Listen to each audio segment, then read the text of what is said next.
good players, like really good players. And they're aligned and they buy into what's important. And I think all of them, being at different points in their careers, are hungry to just achieve something, whether that's, development or, I said before, everyone's looking for affirmation in something. And I think these guys just want to know that they're good players and that they can play in the NBA. And there's a niche for them. So it's really all about them, like how good they are as players and how easy it is to coach them because of who they are as people. Celtics, big winners again over the 76ers, and they finished the Summer League regular season undefeated. I am Bobby Manning. To conclude our week of Celtics games here in Las Vegas, the Celtics are likely going to the championship. I won't be here for it. I wish I was. I tried to get Nick and John to extend the trip, but doesn't seem like the trophy and the banner of a Summer League is going to be worth the price of admission here. So we'll watch it at home. We'll talk about remote on Celtics post game, but just in terms of the week that the Boston was guaranteed here across 4 games, you saw substantial growth. You saw the team bring in a much-needed passing weapon in Dennis Schroder. We talked about that earlier in the week, as well as the improvement of Payton Pritchard and the 2 great games that Aaron Nesmith had here in the middle. Once he got comfortable and got that 3-point shot down, he was one of the most efficient players out here in Vegas. Today he had 13 points. Not a great shooting game. I thought he was a little off balance on some of his threes and shots in the lane. He backed a guy down who flopped and had a wide open lane of the bucket and instead jumped into some more contact at the rim and made himself off balance. Fine week from Nesmith. I thought the growth there was outstanding and really bodes well in terms of the different stuff he's going to be able to do in terms of an in-between game, getting to the rim a little bit more, doing some more stuff off the dribble, and of course they're going to need him to defend well to get a spot in the starting rotation possibly, if that's the kind of upshoot that he has here. Otherwise, Carsen Edwards had his best game ever, maybe? All those guys, for Carsen, I think he's trying to find an identity as to what he is, as a point guard or a shooting guard. And sometimes I think he struggles with that. And, when to talk to him and Romeo and Aaron, and once Payton left, there was an opportunity for those guys to play a position that they're not used to, secondary and primary ball handlers. And I thought Carsen did a tremendous job of just making the right play every single time. Facilitating, finally finding the spot, as Joe Mazzulla put it, in between a point guard and a shooting guard, which he has struggled to break from. Shifting that toward the point guard spot here was very important for the C's without Pritchard. He was an engine of a lot of their transition sets, hit 2 big men running to the rim and a pair of plays that would have made Tommy Heinsohn proud, the way he used to talk about those kind of plays. Also had an assist from the ground and was able to get his own too in terms of scoring. Not the most efficient game or week from Carsen Edwards. His spot on the roster is going to be interesting. I think ultimately now that Schroder's here, it's going to come down to 3 guys. Jabari Parker in that non-guaranteed deal. Still some potential that he flashed in that Brooklyn series, as well as his pedigree as the former number 2 pick. Will be interesting to see because the Celtics did really like him last year. He may not be the easiest guy to move on from, even though on the books it might make the most sense.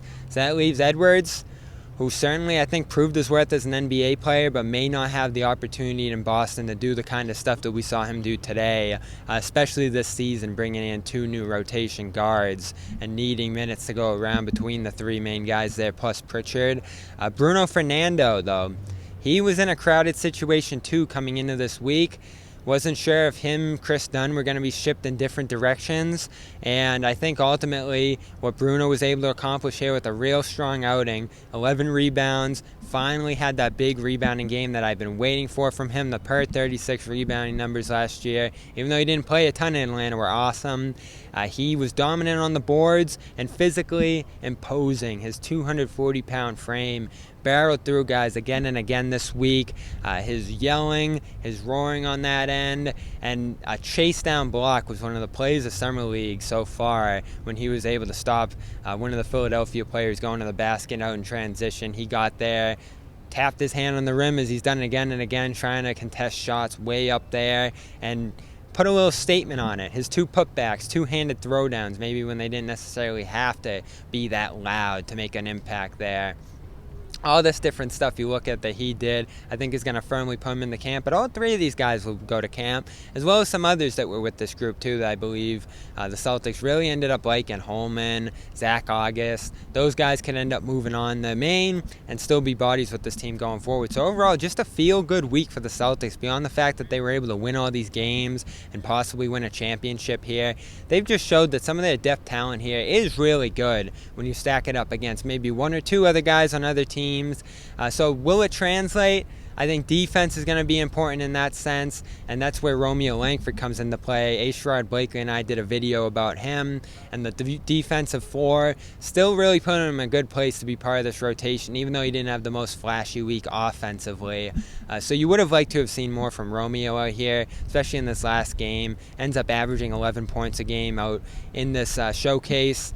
I thought this was more of an environment where he could have been freer, could have played with some more flash and shown what he's capable of when he's aggressive on the offensive end of the floor. Still has one more opportunity to do so, as we talked about, but that's our week for the most part here. I think we learned what we were going to learn about this group so far, and the Celtics will have to make some decisions just in terms of their rotations and the roster management going forward that'll settle this team into a training camp schedule just about a month from now. We are getting very close to the NBA season getting underway, and I think the Celtics season, as I said on the post-game show, went from looking like a year where they were so thin on talent that they possibly could have missed the playoffs in my mind, to having some more reliable guys than I thought they would here, especially with this edition of Schroder and this week. I wrote about the Schroder edition for Boston Sports Journal, so go check that out.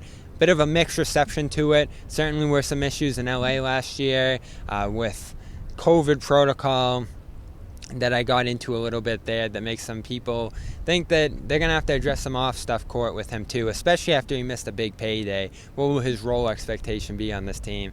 Keith Smith said he will come off the bench. He doesn't have any expectation or assertiveness from the team that he's going to start in coming here. So there's plenty of flexibility for the Celtics to use him in a number of different ways, as well as cut bait if it does end up being a problem here. They do want that to work out, though, because they are investing something in him here in terms of a roster spot and a role early in this year that if you have to move back off of that, I think that would end up being devastating for the team. So the reception was mixed. I wrote about that. Go check out our Celtics writing over on clnsmedia.com and on Bruno, Fernando, Payton, Pritchard's week, and I will have some coming from Romeo Langford's week later today as well. It was a blessing.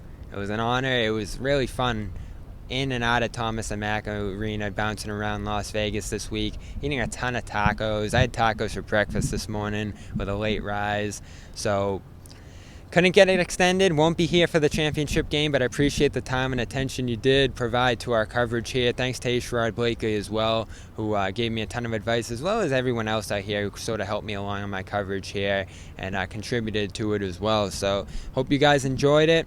Appreciate the support through the whole run here, and I'll see you back in Boston for the Celtics potential championship matchup against Utah, Sacramento, Minnesota's in play, New Orleans. Those are some of the teams that are still undefeated. I don't know what's going on inside the arena right now. And based on how the tiebreakers shake out, Celtics are still really good in a tiebreaker sense to at least make this game. We'll see who they ultimately end up playing here. I think it most likely looks like Minnesota for now. That could change just in terms of how the scoring shakes out on this final day or two of Summer League here. So stay tuned. Bobby Manning for CLNS Media and Celtics All Access.